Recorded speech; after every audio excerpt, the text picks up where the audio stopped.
Welcome to the Washdown podcast, episode number 33. I'm your host, Jeremy Green. With me today is my co-host, Chris Nelson, producer, James Moran, and we will be talking with Devin Hales, a law enforcement officer who grew up in the south side of Chicago, then went to being a ranch hand in Kansas. And we're going to talk to him about that and also being an African American in law enforcement in today's climate. So sit back and enjoy episode number 33 of the Washdown podcast. Why is there a chicken bone in the shotgun? Hey, you got some old school cops out there that want to eat and then they just stick it in the top of the rifle because they ain't got nowhere to put it. They know the rifles don't get used or the shotguns don't get used, so just put it in there. You get some rusted shotguns in those cars, all kind of stuff. They're just good to know. Yeah, kind of like whenever you see James's guns. Well, that took like 20 seconds in, and he got a dig in on James for not cleaning his guns. I love it. You can't do anything right. Dude, it's not hard to clean your guns. Whatever. I can't even pull the race card in this one because he's going to choose your side, and that's the problem. My man. Well, we just got kicked off of YouTube. They're monitoring it. Oh, yeah. We have such a following.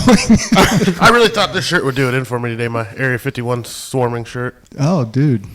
You've never done a 5K in your life. No, it's when we stormed Area 51. You know those episodes I was gone for a little bit? That's federal prison. Let's be honest, there was no federal prison. They just looked at you guys like, go away. Get the fuck out of here. It was actually just me. I was late like by a year. I got the dates wrong.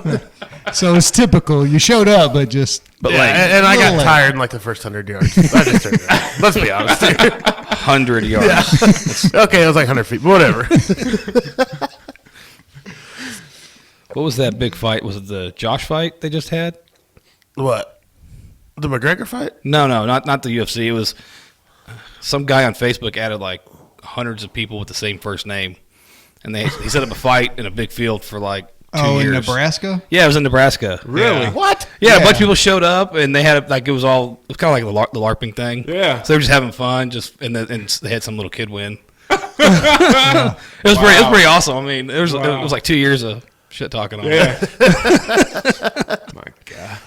It was a lot of, and I was surprised. Like thousands of people showed up, all named Josh Really? or whatever the name was. I can't remember what the name was, but I thought I'm it was not pretty impressed neat. with this. Yeah, That's I really saw it. I saw it on the news feed, but That's like debauchery right up my alley. yeah, they were. What was it like? They had like pool noodles or something. They Yeah, were beating each other with. have you ever have you ever seen LARPing? Have you ever seen it, Yeah. Yeah, dude? It's pretty. Honestly, I watched the movie Knights of Badassdom. So that's all you need to know about LARPing. Oh, what's the other movie with wow, role models. Right, robot. Yeah. Oh yeah, that one. So up in my hometown, there's a group of people that do that. Like they have campsite, and I see them at the city park every once in a while. Wow. And I mean, it's kind of at first, you're like it's kind of nerdy, but then you start watching, you're like, man, that looks like fun because they're making their own costumes, their own weapons, so it's real creative and. Honestly, it's kind of a good outlet for everything. Really? So, and then, like you got one guy might be a wizard, and he's over there casting spells, like legit doing it. Uh-huh. And I mean, it's just big acting. That's what we need in our city. But I think it'd be fun. Honestly, it looked like a lot I of guarantee fun. there'd be like a sword fight, and he'd be like, I cast you down with your queen. And they'll be like, no, the fuck you don't, and shoot him. That's how it would end. They'd actually just shoot him. We'd be like, well, Yeah, it's the Renaissance yeah, Festival. this program. Once a year.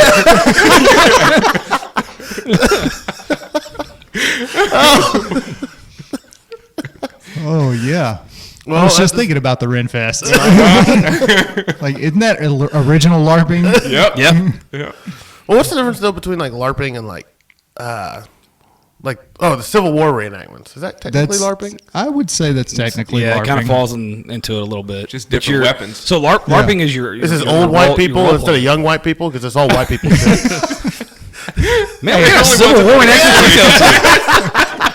Wow. Well, go ahead, Chris. Take it.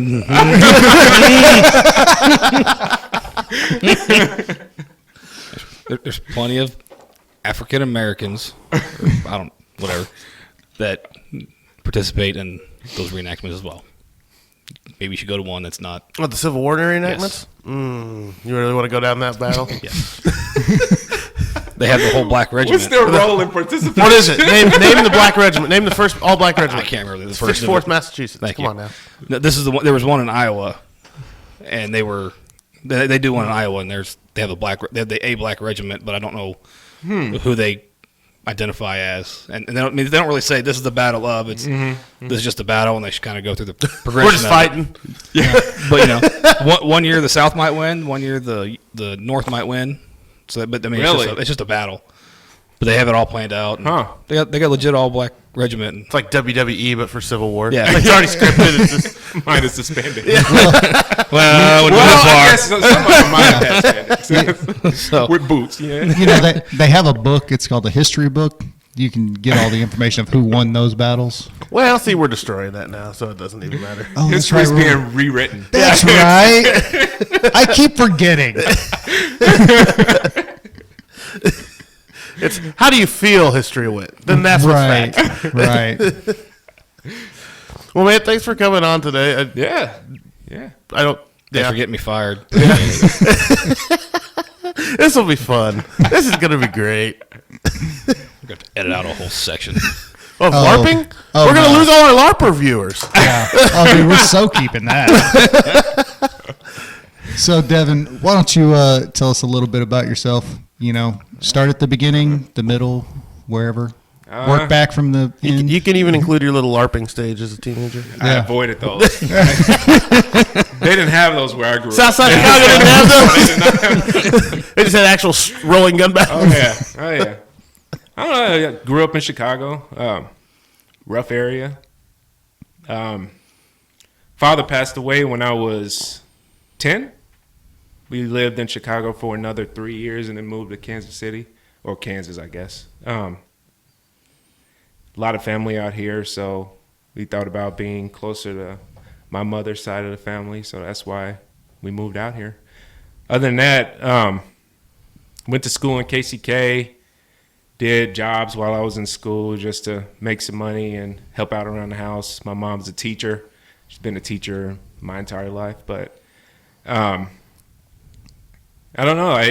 I chose to go to college late in life because I was working on farms and stuff out in Kansas and just trying to make some money. And then I went to college later on after I could actually afford it. You know what? It's not a bad plan, though. It's not. It's not. You're I not didn't know savvy. I didn't know if I wanted to do college or not. It was, it was up in the air. I thought about the military, thought about college. Like, well, I didn't want to join the military for the wrong reasons, just to pay for college. So Just go kill some commies. yeah. Other than that, worked in security a lot. Met my wife in Kansas City. We got married in 2018. I joined the academy I joined the police academy, and that's where history is now. That's where I'm at now. As a cop. What's your wife do? She's a flight nurse for Children's Mercy. So y'all just got a big old little taking care of people family. Yeah, I guess kind of grew into that. How are the dinner table discussions? We try not to talk about work. We'll talk about initially when we get home what our day was like. But other than that, unless she's with her nurse buddies or I'm with my cop buddies, we usually just don't talk about a lot of it. Unless something drastic happened or something, wow, I saved a life today. No. Yeah. So how was that culture shift moving from Southside Chicago to West side or South side? South side. Southside Chicago to working on a farm in Kansas.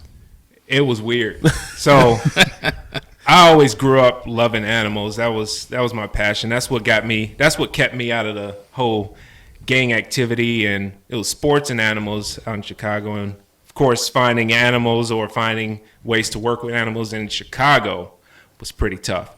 But You mean you don't have cows on every no, corner up not there? down the street, not in the apartments that we lived in. We didn't have any cows. So we had to find a place that, I could go get my fix in with riding horses and learning about that. And it was a place downtown Chicago where they do the carriage rides. And the owner, he offered riding lessons as long as he offered riding lessons for free to me, as long as I was what you consider a working student. So I would muck the stalls and do a bunch of work. But it was kind of weird having a little stable right in the middle of Chicago, Illinois. But it was a different type of surrounding and people, and I don't know, I grew to love it. It kept me busy. It's fun. We had what was her name? I'm drawing a blank on her name. Julie. Julie, the founder of Horses and Heroes, on a few episodes ago. And they do absolutely amazing work with first responders. And we got to hook you guys up. You'd have a blast. Yeah, we learned a lot about horses that day. I learned a lot. I did too. Oh, follow up to that episode, I got to meet Hank. And it was the best day of my life. You mean Henry? Henry. Yeah. I got to meet Henry. Either way, I wanted to meet Henry. Sorry. He was. You got to put in work to meet Henry. Yeah. I had to put in work. But I got to meet Henry. I was out of town. I was actually in Illinois. Yeah. What was I, the second call? No, you were the first call. You have a trailer. He don't. Oh, yeah, good point. I know my friends. Just remember that when he asked you to help him move. Sold my trailer. So sad. Yeah, you got a trailer. I don't. Yeah. And I'm busy that day. My Jeep's on it. No, it's not. It will be in about 5 minutes. Well, you are Patches 2.0, so Shut up. So Jeremy had a Jeep named Patches for right reasons. okay. But Patches is somebody else's problem now. So you did sell it. Yep. Oh, it Sold literally the other became day. somebody else's problem 10 minutes after it got sold. Did you get a phone call? Yes, I did. Hey, man, lemon. You're going to get lemon lawed. he had to put it on a trailer. I told him whenever I sold it to him, I said, bring a trailer. I said, because it's not staying running. The fuel pump's going out. And he didn't. Oh, boy. Yeah. So, but, I mean, is what it is. A couple $100 and that thing will run great. I'm just tired of messing with it. For a month. First time you hit the trail or... Yeah. Well, it was a 95. Yeah. So, Man, as long as you know how to keep them up, they'll yeah. run. Yeah. I only got that Jeep stuck once, and I slid into a mud hole that was coming in the passenger side window. And that's the only reason it got so stuck. that's legit. Yeah. Yes. So Police Academy. What the hell? Where do you go from working on a farm in Kansas, loving horses, to joining the police department? Well, my college professor, one of my college professors was on the department for years. In fact, he was a spokesman for the department. He's now the chief of police in another city, but I was working security when I was going to school, so he always knew I was into law enforcement and wanted to get into law enforcement. I guess a little tired of the security game, so he talked to me about it. I stalled for a year or so, didn't do it, and then eventually I was like, hell, I might as well apply, see where it goes. So I applied, and it was back when they were only picking so many people to join. I still say they picked me because I was black. I don't know. Just saying. No. Now it don't even matter. Like, hey, you got a pulse? Yep, exactly. And take and anybody one now. arm? How many felonies? 4? Yeah, we can work with 4. Come on. Oh, yeah. Sounds like the fire department. Not touching that one either. Yeah, they gave me a call. They said, hey, we chose you to Idiot, start. you made it. Man, I was surprised. I'm like, yeah, all right. I'm going to do this thing. So, yeah. So how is what you thought it would be in reality different? Oh, it's way different, especially with you're going through the academy and they tell you how much you're going to be that positive influence in the community and how much, they tell you how much fun you have, and that's true. You do have fun. They don't tell you about all the paperwork, but they tell you about half the paperwork you got to do. But other than that, it's not 100% like it is in the academy. It's completely different. You're going to have those boring days, and then you're going to have those days where it's nonstop. You're working all this overtime because you got stuck on something, and those are the things that they don't tell you, but you got to take it as it comes. It's what I signed up. I tell people it's what I signed up for. So I'm not going back now. I mean, I'm in it. I enjoy it. I still enjoy it, but they don't paint as clear as a picture as you get when you actually get out there on the street. Do you think it's different? Do you think though that they really could? They could. I think they could. And make the people understand that are going through the academy. Do you think people would understand that before actually seeing it for themselves? Because we went through probably not. Because we went through the same thing with the fire academy, where they tell us all the stuff, and you get out there, and it's like it's culture shock. It slaps you right in the face. Yeah. And it's like, oh, those are really missing limbs. I don't think you can ever accurately explain it to somebody. No, I don't until think you are knee deep in it. Yeah. Have you guys seen that new Chris Pratt movie, The Tomorrow War, yet? Yes. Yep. You know that scene where they're like, why are we just now seeing this for the first time? And they're like, well, we thought if we actually showed it to you, we couldn't get anybody. Like that's how it kind of feels. Yeah, I definitely think you have to get into it to see how it is. I don't care how many pies and how many situationals they put you through in the academy. It's never going to be the same because every call is different. Every call is different. Every scenario is different. But I think physically being there and seeing it is when you're going to get the understanding. And then that's why you got a lot of cops that quit after their FTO period or even halfway through their FTO period because they're like, this ain't what I thought it was going to be. Hell no. Yeah, no, this ain't for me. So you definitely have to see it. You have to see it and be in it to know if that's really what you want to do. So, to our viewers, Devin and I, my fire station, his police station, are right across the street from each other. So we see each other all the time. And I swear to God, half the time we see each other, our faces just look like... Yeah. Because that's just the shit we're doing. Like, there is no, like, heroic moment where, like, he's pulling a baby out of a car and running it to my ambulance. We're just like... Why are we here? I wish I could tell you. I wish when we do our reports, jailitis was a yeah. Oh boy, was an option. You put that in your narrative. Yeah, they broke out in hives from the handcuffs. I put that on like my chief complaint because they'll be like, "No, I want to go to jail." I'm like, "Okay, does not want to go to jail. Patient's level of distress, none." Well, you know me too. I'll show up like, honey, that chest pain that kicked in 5 minutes ago with your 22-year-old ass ain't getting you out of this warrant. Sorry. Your vitals are great. Oh, yeah. Well, they know. They played the system for years. I mean, it's the game. They know how to play the system.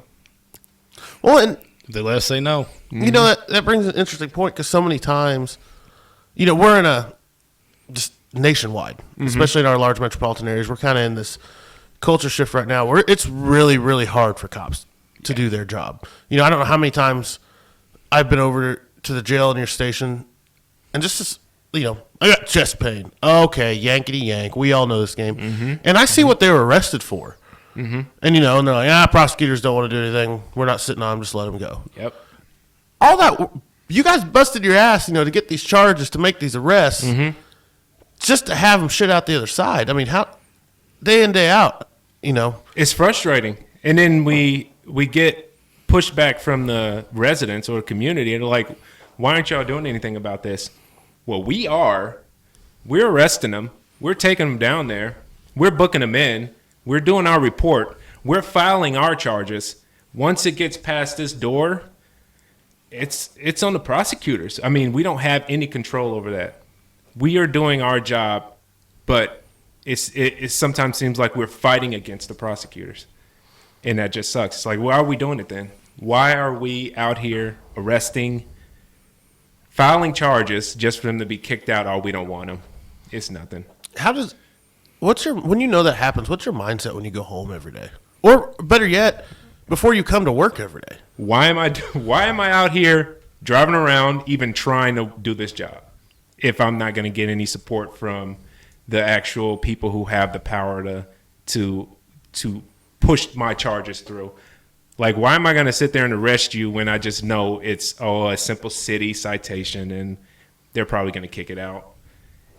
So that is the biggest thing on my mind, and it can be frustrating, real frustrating. Knowing where your wife works, and obviously, she's still a public servant, but in a very different role. Mm-hmm. How does she do kind of comprehending, understanding, your frustration and things like that? Because where she comes from, it's like, hey, what can we give you today? Right. It's a great job. There's nothing against it, but it is almost, for still helping someone, it's very eerie how public or how polar opposite it is. Yeah. I mean, she supports me 100%. I could get up one day and say, you know what, I quit. I'm going to go do something else. She'd be behind me 100%. So I know it's frustrating to her to see me frustrated, but she still maps out the positive things. She's always positive and maps out the positive about, you still are out there doing something. You still are out there, whereas people are leaving, because especially with the times that has been happening within law enforcement, there's been so many people leaving, retiring, quitting, but this will pass like a lot of things. I still have a job to do. I still have to go out there and do it. And I always think, if I'm not doing it and everybody else is quitting, who's going to do it? Because there's still a lot of innocent people that love us, that need police help. And we can't forget about those people. And it's hard with these times. It's hard to forget, or it's hard to, to remember that these people are still out there that still need police, because it's so much of the other side that hate the police and, flip you off when you're driving down the street. So many of them, but yet you have the few that do need us and do want us that we can't forget about. And it can be easy to forget, especially when you live or when you work in an area where most of the community don't like the police, but then you have a small half that do. So it can be hard to, remember that, but you got to remind yourself, this is, there's people out there that need us. Can't argue that. Yeah. It goes back to that, the squeaky wheel gets the grease. Yeah. So I do have a question, and it's something I've seen posted on social media a lot, and people want to change public service departments, and so it's a racial question. Because you always hear people saying, well, nobody at the police station by me or the fire station by me, they don't look like me.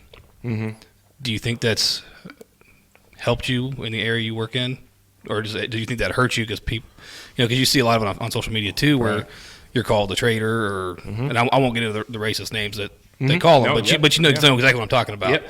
So what have, in your experience so far, what have you seen with that in that area you work in? It helps and hurts, because you do get called those racial names. People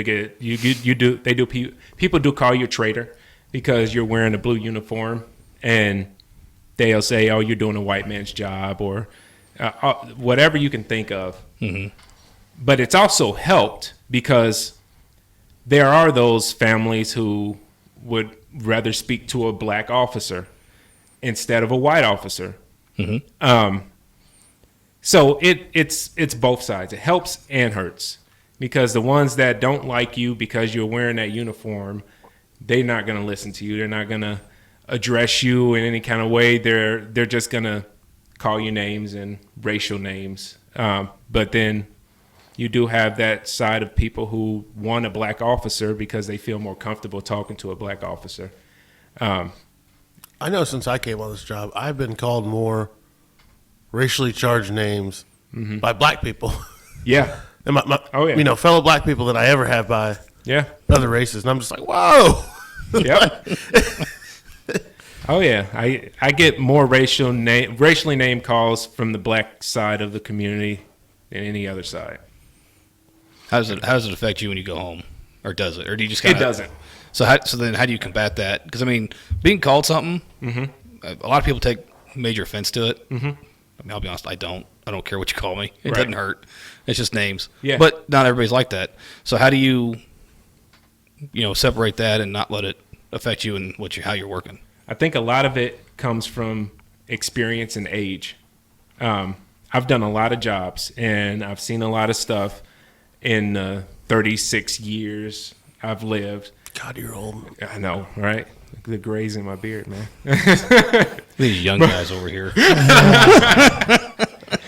But I think it's experience, and I think I see a lot of the younger officers that really take that to heart.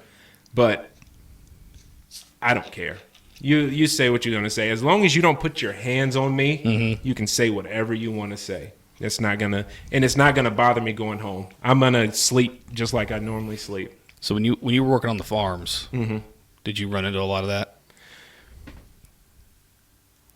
I want to say, well, from what I can remember, I don't think I did. If I did, I was ignorant and didn't really understand what was said. But there was the area that I worked on, like in the ranches, and even when I went to do rodeos and stuff. I mean, you'd get the stupid comments, especially if you're in a bar setting or something like that. Oh, we never seen a black guy ride a horse like that before. You get stuff like that, but nothing. One of those backhanded compliments. Right. You're the whitest black guy we've ever seen. Yeah. If I had $1 for every time I heard that, I'd retire. Oh yeah, but other than that, I mean, it really was nothing that ever pissed me off or ever got underneath my skin. Is that something your mom helped teach you before your dad passed, or something your dad helped as well before? Yeah, I mean, they were very religious. So I mean, I grew up going to church 2 times a week and reading the Bible and stuff like that. So they were religious. But they exposed me to a lot of stuff up front as a young kid. So my family is multiracial. I mean, I have an Asian aunt. It's very, very diverse in our family. It's like Dave Chappelle's racial draft. Who gets Tiger Woods now? So I grew up in a mixture of race. In fact, my high school or my middle school that I went to in Chicago, I was bused to, and there was only 3 black kids in that school. It was myself and 2 other people who who lived in the same apartment complex. But we got bused to those schools because of the education and the schools that were around where I live. The survival rate, if you weren't in the game, it was very low. I mean, it's a lot of young kids that I grew up with that are no longer with us because of the choice that they made or that they were forced to make with going to the schools in the hood or or they're still locked up in some penitentiary somewhere. What a waste. Yeah. Yeah. Yep. So, where you and I work still is one of the deadliest zip codes in the whole United States. We see this violence day in, day out. Yep. And it sucks. Some of these calls you talk about holding over on, like, those shooting scenes where you're there 3, 4, 5 hours. Yeah.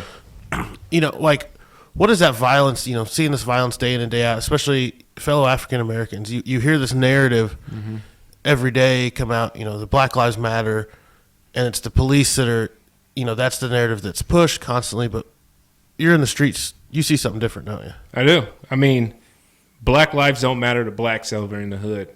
They don't.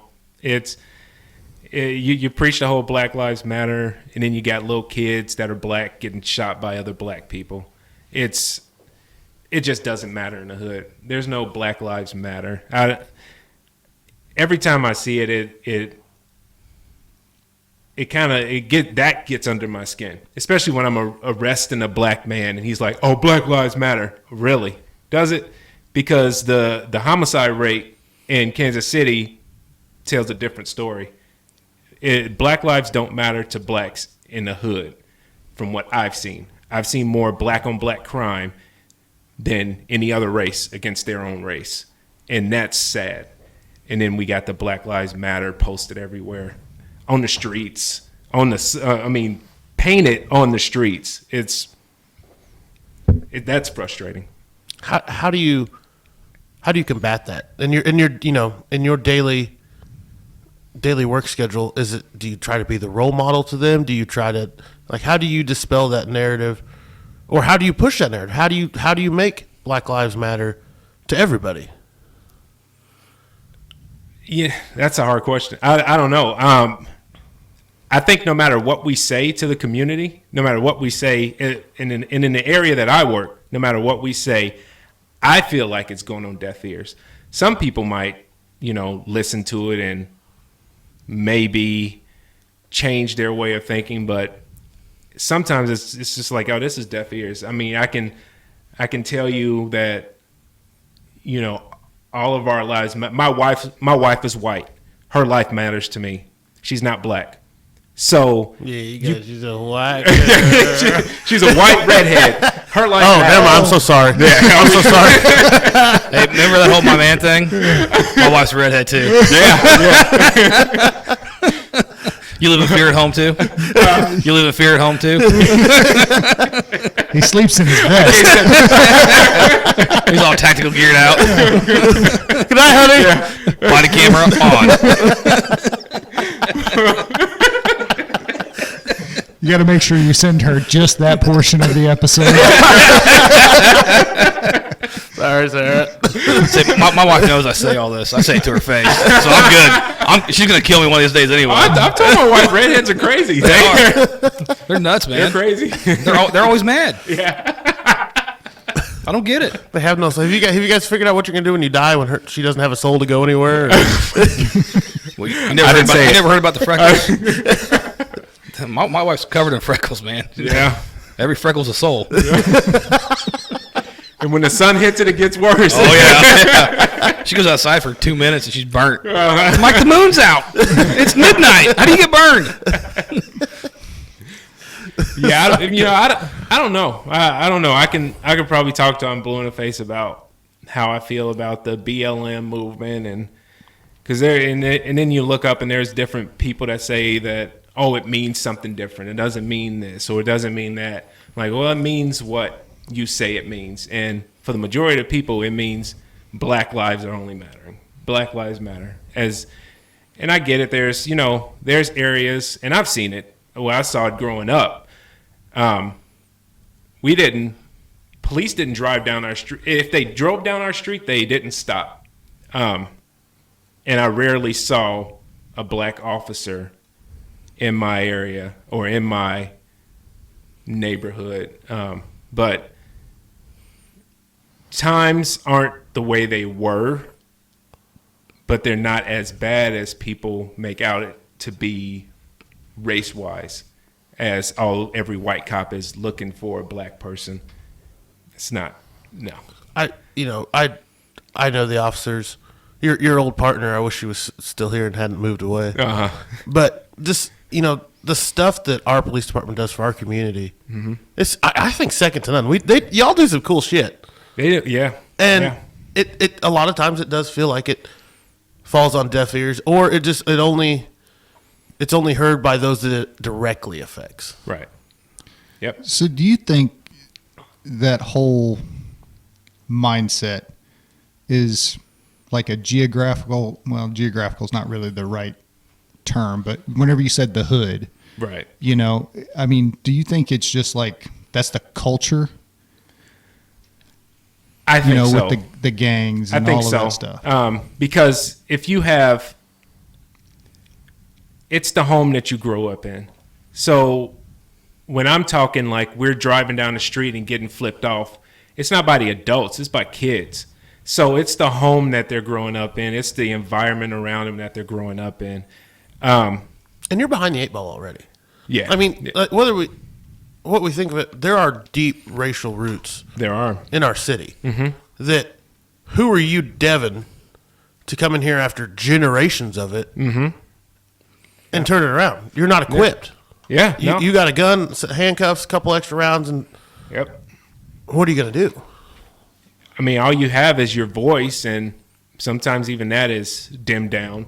So I don't know. Do you ride it out and see what happens, or?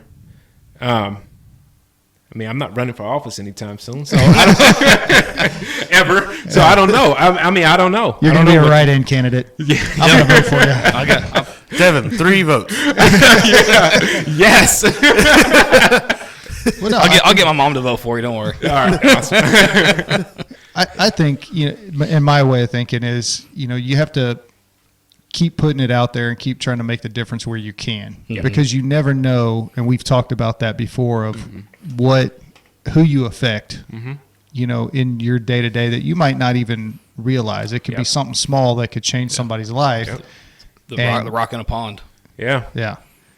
Yeah. I mean, even, you drive down, you're driving around, and you see those kids outside playing the ball or playing sports, jump out and do it with them. I mean, show them that all cops aren't bad. You have a few, but all cops are not bad. They aren't. I mean, I think you choose your parents being religious. Yeah. Having a very diverse family, and you choose your love of animals sent you on a completely different path. Yeah. Than a lot of your neighbors. That is true. Yep. And it kind of kept you out of trouble, because when you're not working and you're just sitting around, the mind starts to run, and you get bored, you get antsy, you got idle hands. Yeah. I mean, I'm too, guilty of it. I mean, doing stupid stuff because I'm bored. Yeah. Something even off that, like your mom was present. Yeah. Your dad would have been present if he could have been. Yep. A lot of times, especially in Chicago with the gang violence we see right now, when you have absent parents, I mean, kids still want a feeling of normalcy, still want, a sense of love and camaraderie. They're going to find it. They're going to find it. Yeah. A lot of times it's not the right one, but they're going to find it on the streets, wherever. But, they'll find somebody to care for them. Yeah, and that goes back to what you said. It's what you learn in the home. So if, mom and dad are absent or abusive or drug addicts or whatever, then, they're going to latch on to the first thing that shows them any type of attention. And it doesn't necessarily have to be positive and good attention. It could be negative. Most definitely. Yep. So take us into a little bit the resiliency you've built up. After everything we've just talked about, you still go to work every day. You still come home. You still have a happy marriage, happy home. So obviously you have that ability and that resiliency to turn that switch on and off. What went into you developing that? I think a lot of it was my parents. A lot of it has been advice from people. Don't bring the issues at work home, because that's gonna make the household rocky and hard to live. So I turn it on when I get to work. I'm in work mode. I leave my problems from home out of work, and vice versa. And it has taken, again, with experience, it has taken me time with other jobs learning that, because I used to work in a jail. I used to work in Johnson County Department of Corrections, and I wasn't married or anything. I was dating, but if I had a bad day, I would bring that back home. I would go on a date kind of pissed off, still thinking about it. So I had to learn how to... Just order whatever the fuck you want. Yeah. Whoa. You ever notice the more of these we do, the more he cusses? Yeah. Oh, yeah, he's getting comfortable. We're going to have to... We really do need a button. Yeah. Beep. The Moran button. Yeah. I'll tell you what we need to do is we need to have his microphone routed to where it's not actually recording, but he thinks it is. Then... They can say what you want. Anyway, I need some of those Brazilians. Love you, James. But yeah, it's hard to do, but I just know for the health of me and my family, I need to turn that off before I get home. I have to. Are you if you ever have kids, would you encourage them to go into law enforcement? If I had a kid right now, I'd say no. No, I would, I don't know, be a lawyer or die. I don't know. I'll do something else. Work at a grocery store. No, I wouldn't. I don't know if I would. Just because times are pretty rough for cops right now. They are, no matter where you are. Even if you're in beautiful Arizona, they're still. Yeah, we're talking about you. Yeah. It's like I said, there's a lot of positive, but then there's a lot of negative that is on the same scale right now. So I wouldn't. I mean, it's still a great career.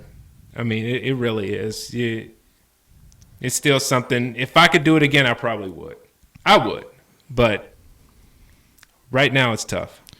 Well, I think whenever you boil everything right down, careers like ours, you really, I mean, obviously you have a choice, but sometimes you just don't. Yeah. You know, Yep. sometimes it's a calling, and you know, Yep. you got to go do it. Yeah. I'm still so salty at her leaving. I know. Because all the time on Facebook now, it's like, look at my hike, look at my dog, look at my fiance, look at all the fun shit I'm doing. And I'm Look, just like, look at me out here golfing. I know. We're freezing and she's golfing. I miss her, but I hate her at the same time, too. She's having so much fun. I didn't realize that was your partner. Yeah. Yeah. Yeah. Yeah, she went to the other side of God's country, I guess. Only rains 3 times a year, and, you know, Yeah, Wear but they shorts don't- year round. wear shorts year round. They don't have any grass. They don't have I grass. think she's doing just fine without that. Yeah. You know how nice it would be not to have to mow? Yeah. A lot of people got like the fake grass that you Yeah. just AstroTurf, man. Yeah. No. Never have to mow that. And, oh, look, I got a little brown Hose spot. off. Little spray paint. Fix it right up. What kind of whiskey tango bullshit are you talking about? I spray paint my I yard. learned that from Louisiana. No, you didn't. Yes, I did. No. We'd roll paint it. We wouldn't spray paint it. That's high class. That's right. They got their spray paint locked up down there. You know what you can do with spray paint. Run that call before, too. Oh, Yeah. I was like, man, gold, man. Come on, man. You got to use like red. Get you a better eye. Ran a couple days later. He used red. I was like, oh, that was bad idea. actual advice you take. Yeah, I was like, that's what you heard? Apparently sarcasm just went. Yeah, it was late. Some of these people you do got to talk delicately with because they're like, Yeah. Yeah, you do. Well, he was talking about all the colors he liked to try, and I guess, I don't know. He said they smelled different. I don't know. So I take your word for it, man. I'm not, that's cool. it's not Gatorade, bro. Yeah. Thought pink smelled like paint. Gold was his favorite, though. He was always the big gold ring. He did not find it funny when I called him Gold Dust, though. The wrestler. Remember? Gold. Vaguely. Oh, man. But Sorry. Wow. All right. Sorry. My bad. My bad. it's funny because some of the, like, All right. we've all had those, like, patients on PCP or drunk where, you know, just like, well, all right, if we're going to be here at 3 a.m, we're going to have some entertainment with you. You know, as long as it's not the fighting PCP strain, Oh, yeah. I don't care. Yeah. But the zombie one's great. The guy that laughs on it, I love Fighting I love or the those. naked ones. The naked ones, Naked ones I don't like. we had a call. Yeah, no, that's The ones that just sit there and laugh and make jokes, I'm like, all right, man, you're all right. yeah. We had a call one time just north of the station, a little east. And, you know, it was male on PCP running naked. So we were staged and we waited, and it was canceled by PD. And we're like, well, he's still out there somewhere. Like, he's still somewhere. There's a naked man So running around here somewhere. I was like, all right, we'll go back in service, and we back into the station, and we no more than back in the station, and your police station just empties. And I'm like, oh, found him. So we're waiting, and maybe 30 seconds later, the bells go off, and I was like, so we drive just up the street that our station's on, and there he is, and he is covered in poop. And he is naked, God. and there's a circle of cops around him, and he's just like, I literally get out the car, and the overnight captain's there, and he's like, hey, I said, no. No. And they're all like, oh, Maria, come on. I'm like, no. They're like, get your cot. And I was like, not till he's in handcuffs. And they're like, and then it clicked, because they realized, they're like, what? Huh? Oh, yeah. You're fine with it. See, that's when you just call for the fire truck. Hold him off. Get a booster. Sorry, guys. You need a deck gun for that. That's what we should have done with Area 51. Just take all our PCP patients and just said, go. They'd have made it. A couple of them would have made it. What? I haven't run a PCP call in a while Oh, it's not fun. since I moved. Still not fun. I do kind of miss them a little bit.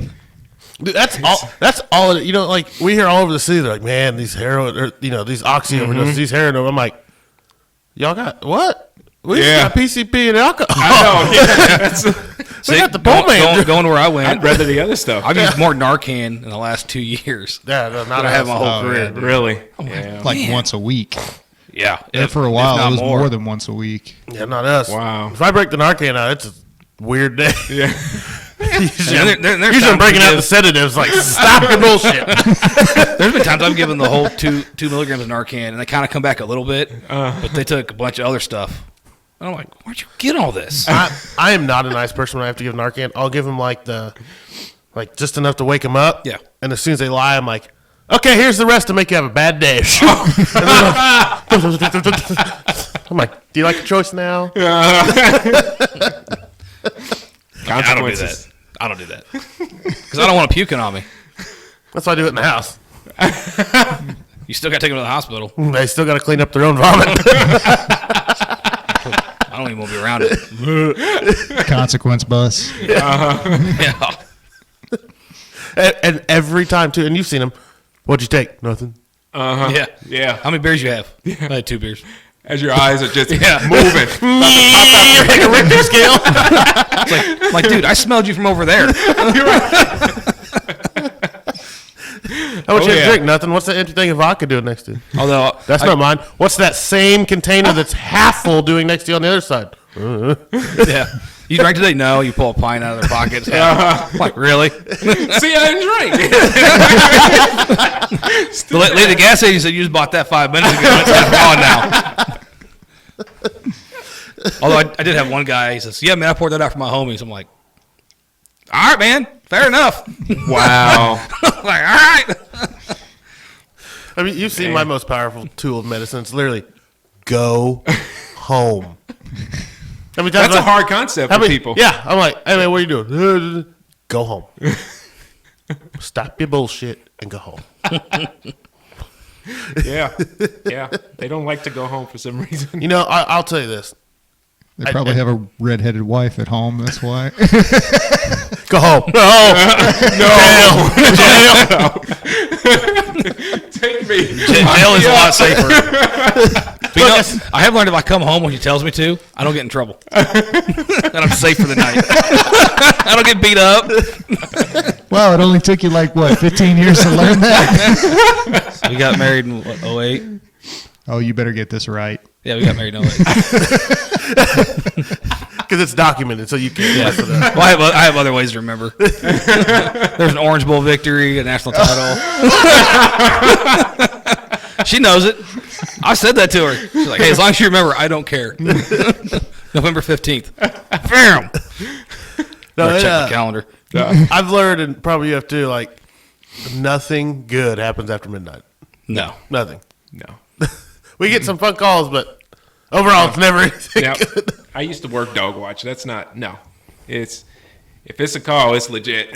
People should not be out past this time doing No, stuff. literally, that's how it is. During the day, it's oh, we think this guy has a gun and he's walking, and you get there and it's Nothing. Yeah. nothing. At And then night, after he does. midnight, it's He does. oh, he's got a tank. Look at that. Yeah. Uh-huh. It's legit. So I'm usually, if I'm on the ambulance, I'm yelling. I got the windows are up, but I'm yelling at people, go home. Why are you driving? He should be asleep. I Wish I was asleep. Yeah, I'm like, I just want to go to bed. I'm tired. There's a video. Do you ever see that video that Jake and DeMarco made? Oh, yeah. Oh my God, I was gonna kill him. They drive by our fire station. Yeah, they told me. Windows down, and they're on the PA just yelling, "Who wants an ambulance? Who wants to go to the hospital? Call station 30." And I'm like, I'm gonna kill him. I'm gonna kill him. I think that's half our calls, isn't it? The police messing with people. Oh God. Stop messing with people, man. We tend to set help some us both people out. off. You can help us both out. Just come to the station, have some coffee, relax. We'll turn the game on. It'll be great, man. They'll be driving, and we'll get there and hey, sorry, we just found this guy. He was laying here in the ditch. I'm like, and you stopped? Just keep driving. When's the last time you saw a body in a ditch around here? Never? Exactly. Keep driving. It's the same thing I tell people that calls to get cats out of trees. Have you ever seen a cat skeleton injury? No. Stop calling. You still get those calls? Yeah. That's a real Oh, thing? yeah. Yes. Oh, yeah. Wow. We got called Wow. one time. Well, at the station that we used to work at, this was before he went up there. Got called for an iguana in a tree. Oh, what? An iguana, a pet iguana, got Really? out, went up this big ass pine tree. And they're like, "Yeah, he's up there. Can you get him down?" Nope. No. Guess where iguanas live? In the trees. He's home. Yeah, He's a better climber than I am. He said, "Screw your cage. yeah. I'm going home." I mean, he's not going to be happy in about 3 months when it becomes winter, Right. but He'll come back. He'll come Right down. now. yeah, he's good now. Put some food out. And they'll come down. Wow. What's one of the funniest calls you've had so far? Oh, man. Wow. I don't know. They're all kind of fun. Okay. Well, all right, here's a funny call, and it actually wasn't. It was a call, but it's my old partner who made it funny because she was white and I'm black, and we get a call of a prowler on the west side, which is a really nice area.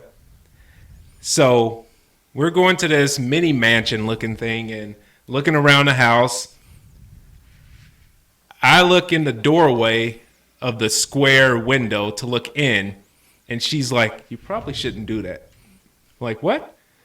Well, all they'll see is your black face from here up and not the uniform. And in this area, that's probably not the best idea. Like, you're right. I'm going to go sit in the car. I'll be in the car if you need me. But I think that's what made it funny. But God, I mean, it's It's hard to answer that question when you put on the spot. Man, it's really hard. I still think my favorite was with your old partner, and I had her cackling so hard she almost fell out of the ambulance. What was it? And we had this dude on PCP, Okay. but his blood sugar was just low enough that I was going to give him like some oral glucose, that little gel you put in their mouth. So he's sitting on the cot in handcuffs, and I'm like, "Hey man, open up, we got to give you this, your sugar's a little low." He's like, and I'm like, "Dude, are you 4?" He's like, and I'm like, doing this number. He's like, I'm like, "Dude, come on." And I'm like, "You know what? All right, here. You're going to act like a 4-year-old? Here we go. Open up for the choo-choo." And he goes to be like, "Fuck." And I'm like, "Choo." And she falls out of him. She's dying. She is dying. That's funny. Don't do drugs. Drugs are bad. That's the stuff we get paid to do, man. That's the best part. Like, that's the thing. Like, on our worst days, and you know it too, like, when we retire, like, you could write a book on just the hilarious shit we've seen. Yep. Oh, yeah. Like people are like, what's the crazy? I'm like, you couldn't comprehend it. Mm-hmm. Like, it's not like the mangled bodies or anything like that. It's the stuff, just the pure stupidity in humans that you just Man, can't comprehend. Yeah. And it's like they don't know it. I know. They're oblivious to their own behavior. I don't know. And how many times does cops be like, "Oh, we can't do that"? What part about that behavior made you think that was A, smart, or B, legal? But it's America. Yeah. It's America, man. Do Get whatever I it want. free. I had that call. You have forgotten that everyone is entitled and can do whatever the hell they want. Yeah. Yeah. I did have that call. I had a drunk white guy with his pants around his ankles getting drug in the paddy wagon, screaming, "I thought this was America." And Randy Marsh did. I had to hide behind the ambulance on my hands and knees with snot coming out of my nose. I was laughing so hard. I love it. I just watched that episode the other day. Like the one like new cop like didn't get it, as the other two were like behind me cackling. And it's like, this is I can retire now. That's all I need. That's all I Thought needed. this was American. God, yeah, that's good. Wow. So, what for especially new black officers coming on this force, what would you recommend to them? What advice do you have for them that would be listening to this podcast? Don't listen to everything, or don't take to heart everything you hear. I mean, it's like I said before, it's probably going to be harder for the younger officers than the older ones, because it seems like they take a little things more to heart. But don't give up. If you came into this job for a certain reason, even if you grew up in this community and you're like, "Hey, I'm going to change this as a black officer," stick with that. Don't let the job or the people change what that goal is. If you're going to do it, you're going to do it. And just don't stop doing it. Because eventually, even if you don't get this group of people, you might get a couple people here that can probably change at some point, change their way of thinking. So just don't give up. I mean, that would be my advice. Just keep strong. You got to celebrate your victories, celebrate your wins. Yep. Because, I mean, bottom line in our profession, we're not going to be able to save or help everybody. Exactly. I mean, Yep. now some we are, and that's the important part to remember. Yep. Deal with the bad, the ones that you couldn't save or the ones that went down the wrong path, even though you tried to intervene. Yep. You did what you could do and accept that. Yep. I think that's a huge part of it. Yeah. Have fun. It is, yeah. That's it. Have fun. You have to. You're gonna have fun, or make. I know they say cops and firemen have like 6 sense of humors and stuff. You have to. Yeah. That's how you keep your sanity. Well, that's what's cool about our jobs. Like, you and I can sit back and forth and talk all the shit we want. But we've both been on the scenes where someone says something to one, and we're like, hey, I do that. Yep. Well, brother, thank you for coming on today. I appreciate you guys having me. It's been a blast. you. Yeah, it's been man. fun. You're more than Thank welcome you. anytime. I love it. Thank you. So, Thank you. Very much. Appreciate it. guys, and that's it for today on the Washdown podcast. If you're having help, if you're having problems, reach out for help. If you're having help, If you're having help, you don't need to reach This is out. why I don't do this. This is why you shouldn't put me on camera. Well, See, hey, bro. I'm trying, but I can't do that well. Yeah, it's okay. Just relax. Take your time. Do your breathing exercises. Think about it like this. Yeah. It's You just ain't like gotta- talk on the radio. Think about what you're going to say before you say it. Yeah. Dispatch is a BLS car available. Is that right? No, you got a raise. Run the call. Add a service bio. More accurate. Guys, thanks for stopping in. If you're having problems, make sure you reach out. There's plenty of resources out there. We love y'all. Have a great day.